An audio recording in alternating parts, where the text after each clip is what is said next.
switch time, I encourage you, even if it's a large school and you're in one hallway and you're all together, I encourage you to do switch time every once in a while. I like to do it in my whole building. Really large schools, I say do it in your wing. Your 6th grade wing, 7th grade wing, 8th grade wing, 9th grade, 10th grade, whatever it might be, which means that today at 10:30, everybody is going to switch time for 15 minutes. That means all the teachers go to a different room. So you're teaching biology, across the hall is teaching English. That English teacher is going to swap with you for 15 minutes.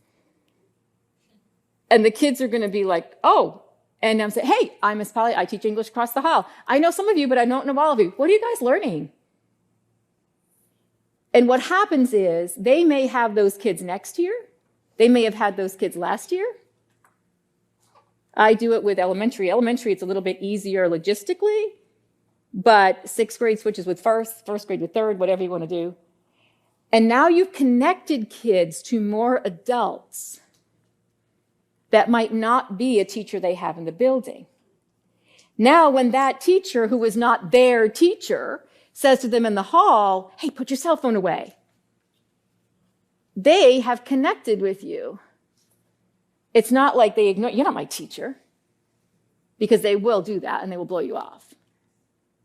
The more adults that connect with more kids, stay out of your silos, the more things will be more effective. Even if you can do it with just you and your colleague, because you're like, I don't know if my school will buy into that. And sometimes you're up to here with your audience, right? And you need 15 minutes away from these little buggers. So I go to my neighbor teacher and say, can we switch today for 15 anytime during the day? You do my read aloud, I'll do your read aloud. I just need to get away from these kids.